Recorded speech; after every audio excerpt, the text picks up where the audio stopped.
Those Aggies.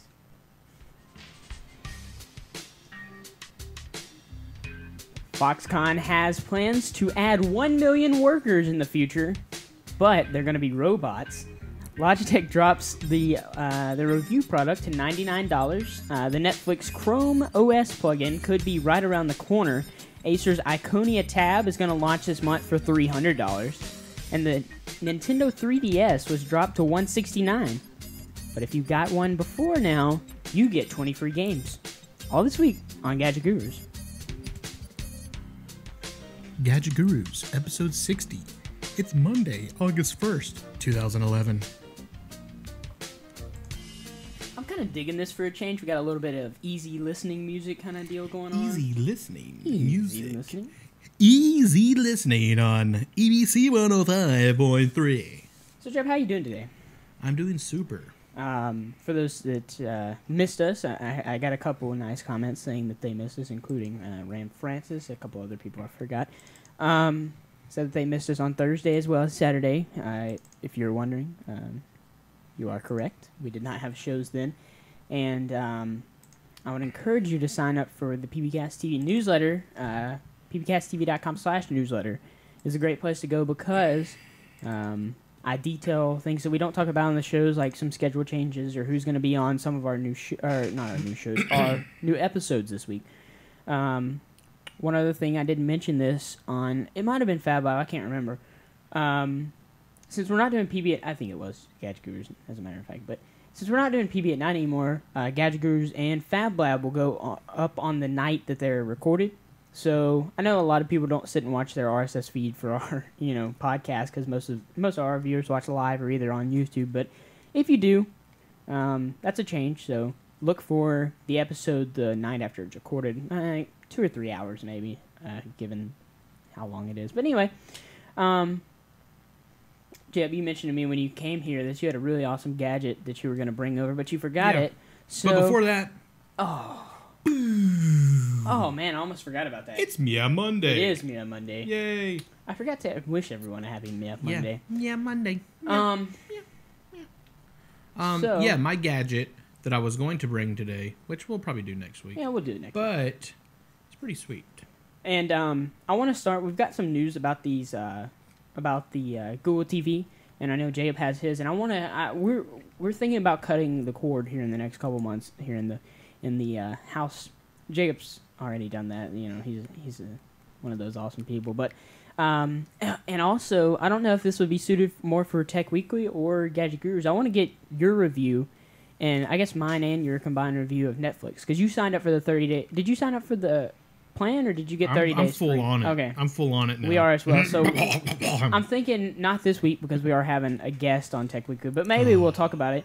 And I think we're going to get Rokus just because they're inherently cheaper, but with this story that we're going to talk about pretty soon, may sway me another way. Maybe sway you another way, you know what I'm saying? But I want to do, like, I think this will be good for Gadget Gurus when we don't have gadgets, that we could kind of focus on a topic. So, like, if I get a Roku or a Google TV or something, we could focus more on, like, some interesting use cases or whatever, because I know you've had your Google TV for a while. Yeah. Well, let's go ahead and jump into our first story, coming from us via the guys over at Engadget. I don't know what I was talking about. Going to the sideways show over here with the thing. So Foxconn is one of Apple's leading hardware providers. They do a lot for the iPad. We talked about them a while back. It's kind of weird. They actually put nets around. They were having people commit suicide by jumping off. Like, I don't know why, but they actually put nets to prevent suicide around the building, which is really weird. But anyway, that's one of the reasons they made the news. But Foxconn, of course, Apple, one of Apple's leading hardware manufacturers, they said in a PR statement today that over the next several years they want to add 1 million new workers. Okay, I read that. I'm like, okay, whatever. But then they say they must be robots. What? I mean, the first thing that I thought about was, and this is kind of a parody, Engadget post here, because it's kind of like iRobot. Yeah, iRobot. But I did see as a long post. as they don't break the 3 laws, Yeah. we'll be okay. True. Now, robots have been used in certain portions of manufacturing cars. You know, I mean, they've been around for a pretty long time. Like my aunt works at the Mercedes-Benz plant. You know, down the road a piece, and I took a tour there one time. Yeah, but I mean, what do you think about this, Jay? Does it kind of signify like where we're going? I mean, I just think they want it more automated so they can make stuff all the time. yeah, and I was watching. I don't know if it was a podcast or what, but they said, well, you don't have to feed a robot. You don't. I mean, robots never stop working. Yeah. Well, in a way, you know, you kind of have to pay a robot in a way because, you know, they got that union. Oh, yeah. And it just gets really bad. And then they go turn on strike. on you. Yeah. Then they make the Holocaust, like, robot abomination thing. And so this is actually last Friday. They revealed plans that they, you know, wanted to add some robots. By the end of next year, there will be 300,000 robots in operation at some of their plants. And they want a more swarm-like 1 million within 3 years. So that's not very far down the road. You think about that. I mean, 3 years for a big company like Foxconn, that's a pretty big innovation. And it's been widely debated. I've heard this, you know, especially reading some of the comments, not only on Gadget, but as well as on TechCrunch and stuff. People say, well, I mean, what if, obviously Foxconn not based in the U.S., but let's just say some manufacturer in the U.S. decides to go all robotic, and people are like, well, that's gonna kill a ton of jobs, and you know that's been a hot topic in the U.S. for a while now. You know, job searches and stuff. But I would suggest, you know, you still have to have people to. Of course, there's not people actually doing that job, but at the same time, you still have to have people maintaining the robots, and you still have to people on job. Yeah, you gotta like teach people how to like, you know, whatever the robot. And I don't know, it's just kind of an interesting story, like just looking at that and being like, whoa, 1 million robots, like I don't know. That's awesome. Yeah. All right, so let's move on to our next story here, and I talked about this a little bit before. Logitech, which was one of the launch providers of the Google TV platform, they dropped the price of their Revue, which is their combo. It's got a keyboard combo and also the set-top box with the is it HDMI pass-through? I think it is. Yeah. For $99, they dropped it to $99. Nice. And obviously, you know, a lot of people are citing they weren't selling very well. And Jeb, you bought one. It was pretty close to launch, right? Like you've had yours for a pretty. Yeah, relatively. And you know, you had said, you know, it's nice. You really like the keyboard. Like that's one of the things that you. Yeah, I like the keyboard. Yeah. It's got the little mouse pad thing in there, and it works out pretty well. It's got like 2-finger scrolling and stuff. So. Yeah, and that's one of the things we've talked about. Is of course it is running Android at the, or what a lot of people speculate is. I think we know that by now. But the thing is, they have not opened up the Android market to this platform yet. And this is, like, if you go back to our Gadget Gurus episode where Jacob reviewed the Logitech Revue, he's, you know, one of the things that we're saying is, hey, the devs at Google had said, this is going to be our platform, and when we do apps for TVs and everything, it's the same thing with the Apple TV.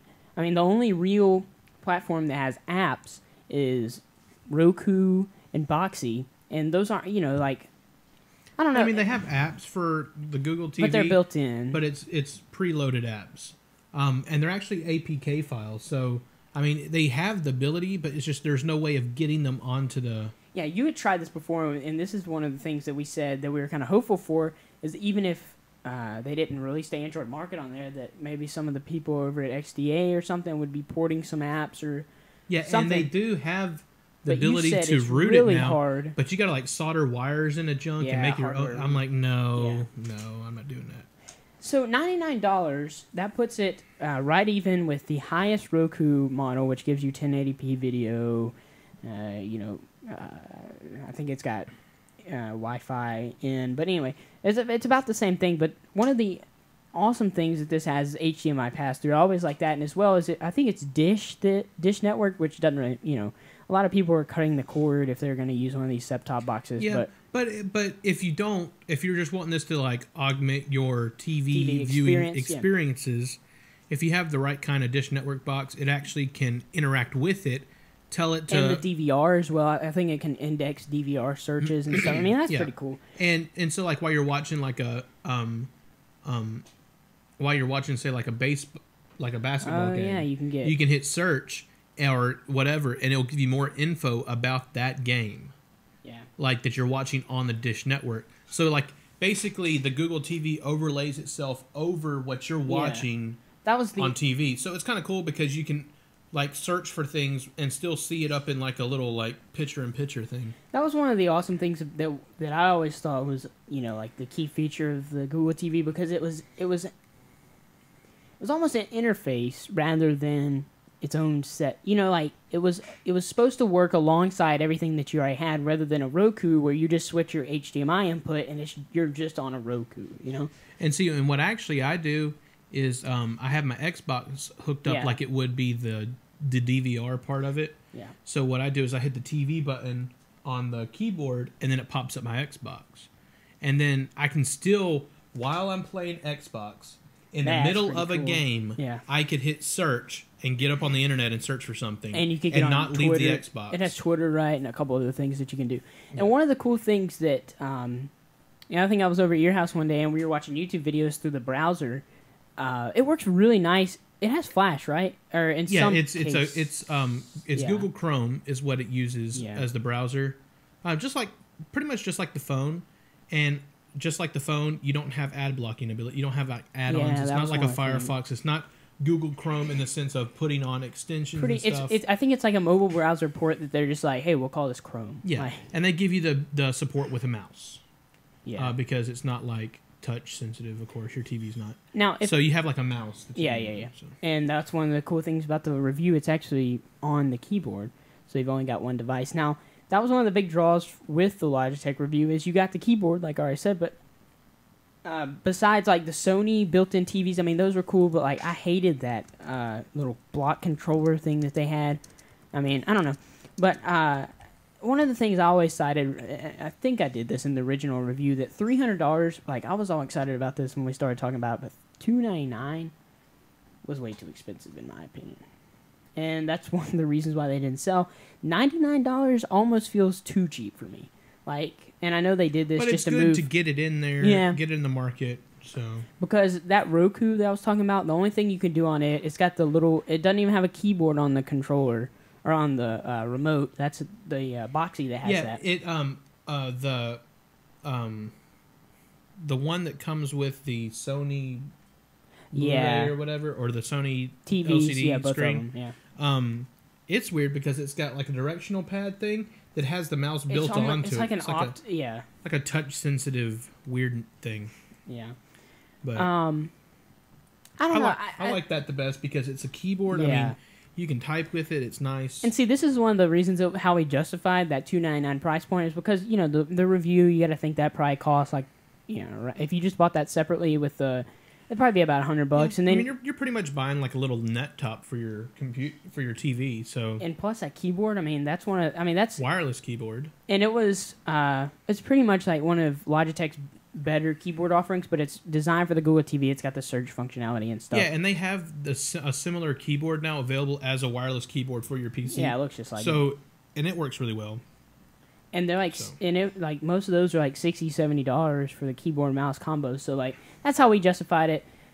Now for $100, I mean, if you've been wanting to get in the Google TV, like the main draw for me is still hoping that they put the App Store on there, because right now it's about on par with Roku, and like, I think Roku maybe has the upper hand because what they're doing is they're partnering with smaller online like media producing corporations like Twit and Revision 3 and but see, you can still go look at all that stuff on the Google TV. That is another thing. It's a fully capable browser that I really like. I mean, you can go look at anything you want to on the Google TV. Now, the one thing they are slacking on, and this kind of ties back in when we do our review for Netflix. Yeah. Is that it doesn't like the Netflix app very well. Like, I don't know why. Really? They updated it one time, and now it doesn't like do that much anymore.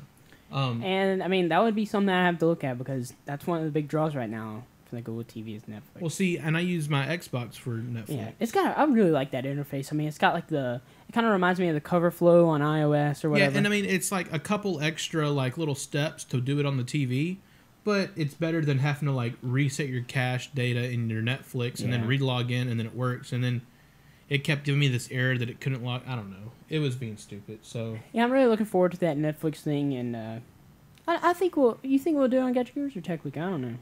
I don't know if Carlo would want to be in that conversation because every time we talk about it, he's like, "Oh, you can't get that in the UK." I'm like, I don't know. We'll think about that. We'll see. Kind of funny. Our next story here ties in with Netflix, and Netflix uses Microsoft's Silverlight platform, which is great if you're on Windows. I understand it's which is not great if you're on a Google TV and try to exactly. Okay, get this. I know it's all coming together. It's all coming together. I changed the user agent. Yeah, the user agent on the Google browser so that I went and looked up a list of them and I put it as a Windows NT Firefox 5.0 user agent so that it wouldn't try to say, "Oh, this isn't available on Google TV." That was one of the wasn't that a workaround originally for like Hulu, I think maybe. Yeah, and then Hulu blocked that. But and then it's funny because it goes and opens it up, and since I said that certain user agent, it actually tries to say, "You need to install Silverlight before you continue." And I'm like, "Oh, junk." And of course that doesn't work because you can't install Silverlight on Google TV. So this has been one of the drawbacks. I mean, I understand exactly when they went with Silverlight because it's widely documented how you can get Firefox plugins. A lot of quality over a little bit of bandwidth. And just looking at it between Silverlight and Flash is like there's so many documented ways to hack it. Like even if there's like Hulu, there's still ways that you can get around that if you really try. And Silverlight's more of a closed platform. It's developed by Microsoft and stuff, and they feel like I don't know. They're probably in with Microsoft a little bit, but that's been one of the problems. Is Jeff, I think you actually. Like, didn't you think for a second about getting one of those Chromebooks for a little while? Yeah, because I got one of those like pre-invite emails, so I had the ability to get one, but it was like $500. And okay, the deal breaker would have been if they would have given you unlimited internet for a year. Yeah, only 100 It was. You get 100 megabytes a month. Yeah, I'm like, it's a web-based like operating system.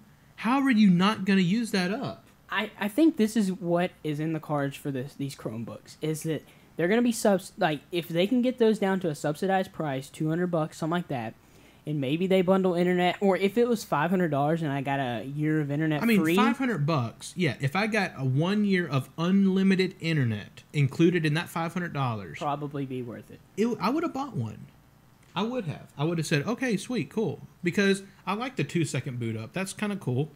And I think these things really have a use case for maybe education or something, because they try to sell that Google Chrome is using like applications, and in some cases it's a pretty nice, like TweetDeck for Chrome. I've used it; it's really nice. But most of the time they're just pointing to if you download a game or something, all it is a bookmark, and it points you to like addictinggames.com. But still.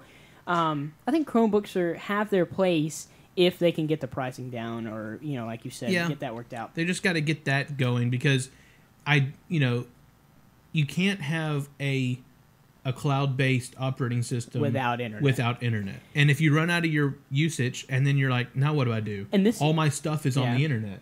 And Google sells so many. I mean, this is one of the things that they sell with the Chromebooks is they're like. We've got Google Docs that you can use. We've got Google Music, but you think about all that usage. If you're like uploading pictures, trying to make PowerPoints and junk with your Chromebook, you're going to use up 100 megs, which is very feasible. quickly. But like you're saying, if you're not at home on a Wi-Fi network or at Starbucks or something, you're not going to have an internet connection by the end of the month. Yeah. So I mean, I was like, it's a good idea because it had a good battery and everything. But I was like, no, not for $500. And I wouldn't do that for $500 when pretty much everything is based on the internet. This is something I've wanted to mention in a blog post for a while. Is right now I'm operating. I think you guys know I'm operating on a 2 gig data capped AT&T plan, And there was a story that we missed on Tech Weekly where AT&T is now going to start throttling the people who were grandfathered into the unlimited data. They're going to start throttling those users. So, and it's the top 5%. So if you're streaming, I think they said like 5 hours of music a month, I could easily do that if I had an unlimited data plan. And that's one of those things, like just like we're talking about here, you've got to have that data plan. You've got to, I mean, you're going to use data no matter if you're simply web browsing or if you're uploading docs or whatever. And there's so many more ecosystem, like the ecosystem's going to the cloud, like Android's more and more based on the cloud, you know, like all this stuff. And I've only got a 2 gig data plan here. And they want me to use Google Music, which I would love to use, but I can't stream for very long on 2 gigs. Like, you know, that's only, 2 weeks of, you know, like moderate streaming, and you're done for your whole data. And then you're paying, I think it's $10 per gigabyte, which isn't bad, but still. So, and I see the JF's over here drooling over his phone that we've been waiting to come to the U.S. forever, and Carlo's going to rub it in our face that that's there. But the main reason I wanted to hit on this is because for Mac users and for Windows users, those are the only 2 users those are the only 2 OSs that can use Netflix right now. Yeah. Because it's Silverlight. And Linux has ways of getting Silverlight, but there's an open source project. Well, there's an open source project called Moonlight, I think it's called. But they don't have the what am I looking for? The authentication. They don't have the like the security built in, and Netflix they will not they block access to Moonlight, so you can't use Netflix. But the cool thing is, Google actually addressed this issue. I think it was in Google I/O. It was either this year or last year. They said, hey, when we get this Chrome OS plugin out, you can install that on Chrome, and you'll be able to use it inside of Chrome with any OS, which is awesome. So, as an Ubuntu user mainly, that's something I'm looking forward to. Yeah. But also, you know, Chromebooks, be nice to have Netflix. So, pretty cool story there. Now, Jeff, I'd like to cover some of the new Android tablets that are coming out because, you know, you and I are always looking for one of the best Android tablets. There's still not one that really makes me want to, like, you know, I've thrown around the idea I could sell my iPad 2. I like the tab, the 10.1, the 10.1 inch tab, but then I really like the smaller ones. If that, like, oh yes, like bigger than my phone, but smaller than like a massive thing something that I could like stick like in a side pocket or, you know, like a cargo pocket. So I've got my iPad here. I always want to finger type with this bad boy. Yeah. And I want to reach across, and you're like, you know, like even if you got big thumbs, it's hard to do.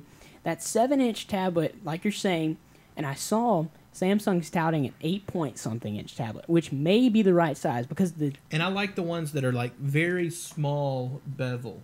Oh yeah, you know. Yeah. And they've been really, you know, doing that with some of their new phones. So I'm hoping that they do that. And you've been telling me for a while. At first, I was kind of skeptical because we've been HTC fans for quite some time. You said, "Hey, watch out," because you went to CES. You're like, "Watch out for some of the." Samsung's got some pretty cool things coming along. And honestly, I mean, a lot of it's OLED, which long battery I'm really life a big fan of. And but this Acer Iconia tab, they've got the Iconia tablet already that runs Windows 7. But who wants a Windows 7 tablet right now? And excuse me. The A100 is what this is going to be called, and it was supposed to launch with their Iconia tablet that, you know, runs Windows 7, but it didn't ship on time. $300 for. It's kind of bulky though. It is, but it is Tegra 2, which makes me happy. They're saying, okay, I'm trying to look here. Anyway, Tegra 2, which I don't know, but this is a 7-inch honeycomb. So like this is the form factor that you're talking about, but obviously. I don't think Acer is where we want to go with it, but this $300 price point makes me happy, and the fact that you and I have always said we think that these Android tablets that are costing $400, $500, $600, it's not where the price point needs to be if you want early adoption. And right now, Honeycomb is still early in the game, so there's only like 50 or 60. I still don't like it though. I know you don't like those buttons. And they're really confusing. Like if they stuck with like the little home icon and stuff, it might be better. Yeah, I mean, like, I know there's skins and there's like different like at home themes and junk you can put on there, but it's like, really. I was watching a video the other day. Like, I like watching some of these. I think it's the Google developer channel maybe, but they grabbed this guy from over at WebOS. He did Danger, which was the Sidekick product, and then he did what was that thing called, Helio or something? Remember that? It was like one of the first smart, like besides BlackBerry and stuff. He worked on that UI, and his first product for Google and Android is going to be it's going to be Ice Cream Sandwich. And I'm really excited about that in a way because I know exactly what you're saying is they're trying to scale Android into just saying, hey, your phone and your tablet run the same version of Android, and hopefully, that helps with the fragmentation a little bit, so you can just say there's no more Honeycomb, there's just Ice Cream Sandwich, and everybody's on version 3.5 or something, Yeah. So I'm hopeful for that, and Honeycomb, I don't think it's sluggish. It's they've built in some transitions that I wish weren't in there. I think you can turn them off, but don't set that stuff as default. Like, if I want transitions, I'll install like Launcher Pro or whatever launcher I want to use. Yeah, because I noticed when you swipe, it makes tilts it kind of away, which is cool. But come on, we don't want that. Yeah. Why use up all your processing power on effects? Now, this is something that I like with the. I know we're getting more Honeycomb, but if you scroll up a little bit and show that, it's one of the things I don't really like about iOS, and that's one of the things I've taken I've really liked with Android is that you can have widgets and everything, and with iOS you've just got your rows of icons here. But look how many icons is that? There's 3, 6. 12 or something. Not even that many. But look how much. Yeah. Look 12. how little space that. Look how much little space that's filling up, and they're easily accessible. But then you've got so much other space to put widgets and all kinds of other stuff. Yeah. That's one of the draws to Android, really. And I don't think. What do you mean, like? Well, look at this iPad, and then look at what you can put on your home screen. You could have a Twitter feed going on that front page. You could do that with that. Oh, I know. That's what I'm saying. Look at this. This is all I get. Sorry. If with my iPad, this is all I get. With Android right there, that's got 12 easily accessible. Yeah, and you can actually with some different you can do with some different loaders. You can actually increase that grid density. Yeah. And put a lot more on there.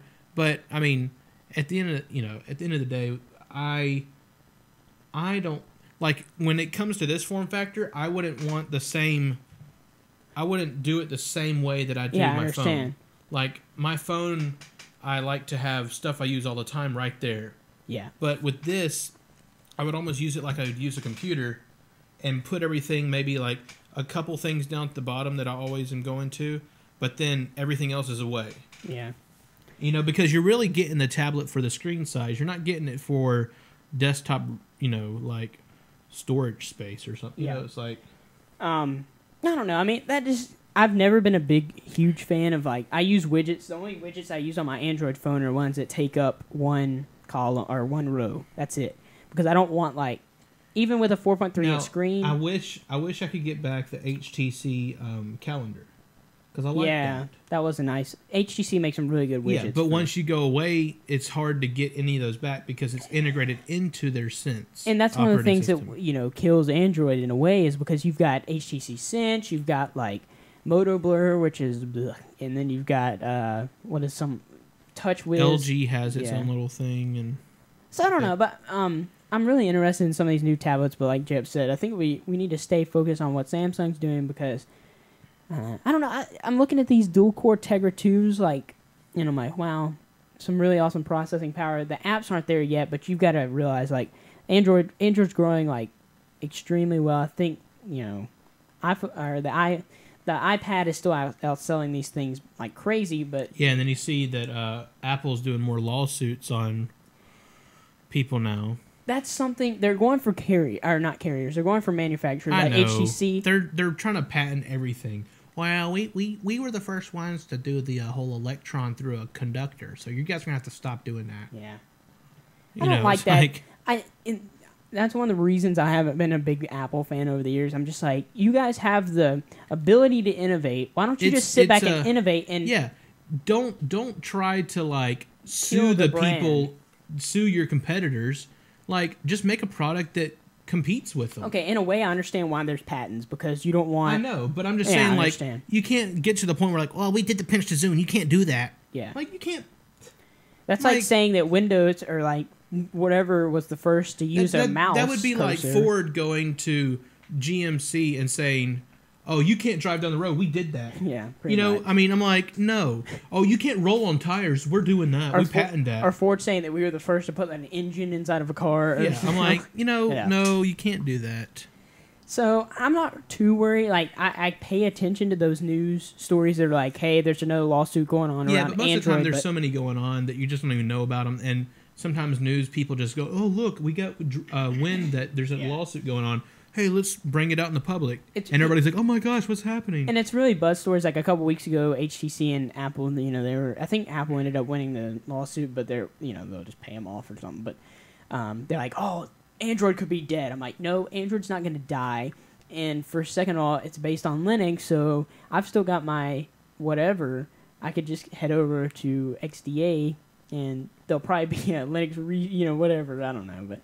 I'm not too worried, but I like to I would encourage everyone who's an Android user to kind of keep tabs on it's not that. going away anytime soon, and I don't think it's ever going to go away. I think it'll just keep evolving. Yeah. If anything, maybe Apple might go away. You never know. Just saying. But the haters are going to hate, so... Haters going to hate. All right, so our last story for the day is something that broke over the weekend when I wasn't at home. And I don't know, this is... something interesting. I want to get your take on the new displays. You've been a Nintendo fan in the past. You had your Wii. You still have your Wii. And yeah, I still have a Wii. And the mobile gaming industry, I've been here, listening to some podcasts and stuff. They've really been saying, hey, a lot of people with kids are saying, why spend, what was this? This was a regular $250 when you could go buy your kid an iPod Touch and you could load that up with free apps or $1.99 applications and just be like, here, And it does so much more than a 3DS or whatever, but... But that's not the thing. Like, you can't play Mario... I mean, you could in a way, but not really. Yeah. You couldn't play, like, Super Mario Brothers, really, now, as a game console. You can't, like, knock out the game consoles. Yeah. I mean, they gotta stay. You can't make everything into like a all-in-one device that's like you talk on. Well, I mean, that's why do we have tablets right now? Like that we wouldn't have tablets if a desktop solved everybody's problems or whatever. Yeah. So in the same way, the 3DS was kind of an odd upgrade for Nintendo. They didn't upgrade anything. I think they upped the processing or whatever, some of the parts, the internal parts. But other than that, they didn't do anything but put 3D into this new DS. So a lot of parents... I think it's kind of cool. And this is where 3D really and truly goes. Like, we don't need 3D in our phones. I really and truly don't think we need 3D in our phones. Everybody's trying to push that 3D video, and I'm like, no. It's a gimmick. Why? Don't go down this route. Make it fully immersive video. Then I might look at it. But not like something you're like, oh, my eyes, they're all crossed now, and everything's blurry, and it's not at the point of technology where it's really good, Yeah. Like where you're like, wow, I really feel like that's in the room with, Yeah. So I'm trying to figure out, you probably know, considering that you, have been to CES. Is this the articulate, or how do you say that? This is the glasses, the one that you don't have to wear the glasses with. How do you say that? You just hold it, and there it is, 3D. Yeah. And that's what the HTC, the 3DS or whatever that, or not the 3DS, Evo 3D. Yeah, the Evo 3D, same concept. Same concept, but really and truly, you don't need that on a phone. A phone is to get stuff done, not to go, oh, cool, look, it's 3D. Yeah. Well, that got old in about a week. Now, the good thing, I mean, like, what are you going to go to on the internet that's in 3D? Look, the text is popping out at me. Oh my gosh, it's crazy. So the 3DS right now, there's only like I think there's less than 10 games out that actually support the 3D, which I kind of wish that Nintendo would have been like, hey, we've got 10 games at launch. It'd be really good if Nintendo would have been like, hey, we made the 3D system in our game console to work with every game backwards compatible. That would have been cool. Like, if it's a 3D walking game, of course it wouldn't work with much of anything else. But if it's a 3D walking game, they could, like, you know, force perspective it and actually make 3D... I mean, it's a virtual environment. It's not like you're telling it to make a 3D video out of a video. Yeah, true. You know, I mean, it's already 3D. All you got to do is just make it to where it's 3D. So, I don't know why they didn't do that, but... whatever. That was one of the draws to this, is you can still play DSi and DS, whatever the other ones were. You can still play those games on here, they'd just be 2D. But they lost me at their portable gaming things when they, you know... Oh, when they moved away from the Game Boy line, like after they went to like the DS... Like, they lost me at, really and truly, like, the last Game Boy that I had was a Game Boy Advantage. That was the last one. The last Game Boy I had was the SP, but that was just because, you know, whatever. So, I don't know. I mean, 169 is obviously a much easier... I mean, if I'm a parent right now, like, if I saw this and I was like 250, but then I see, like, next week it drops to 169, it'd be a lot easier for a lot of parents. You know, if you had a couple kids, just be like, hey, here's your Christmas present or something. But the interesting thing is, and I kind of like this, I credit Nintendo with this, they're going to give you 20 if you were an early adopter to the platform, and you bought it for the 250 with your Nintendo Marketplace or whatever they call that sign up.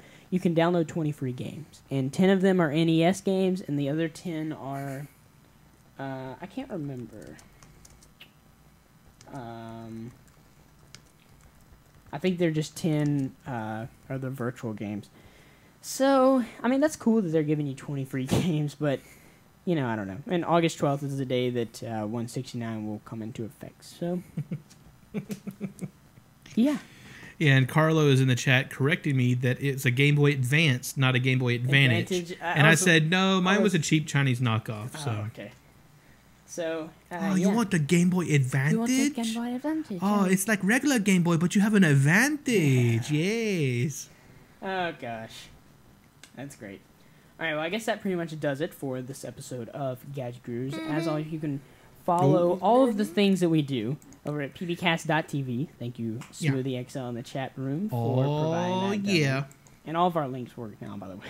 That got working. Anyway, you can follow me on Twitter, twitter.com/thatnickjones, nickjones.me, or gplus.to/nickjones. And also, I'm checking out this new website, Jeb, and it may make it my pick of the week on Tech Weekly.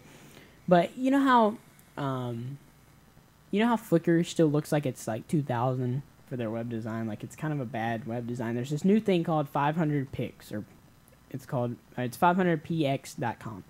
And I've got 500px.com/nickjones. That'd be pixels. Yeah, true. That's the shorthand for pixels. And the concept is you post your best pic. You know, you and it's only 500 pixels. I don't know about that.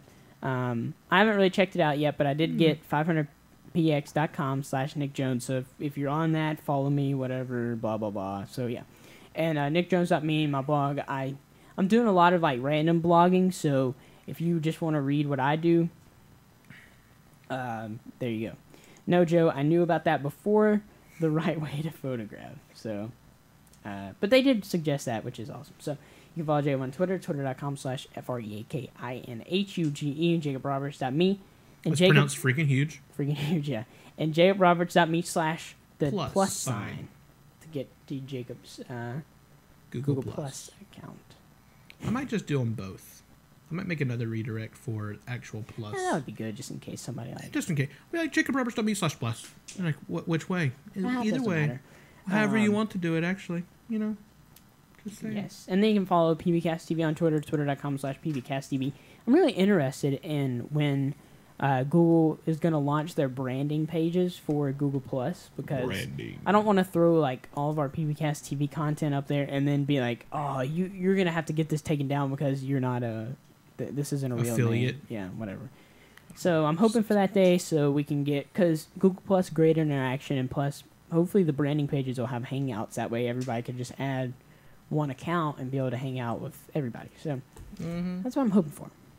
So yeah, guys, until next time, I'm Nick Jones. I'm Jacob Roberts. And this has been another episode of Gadget Gurus. Peace.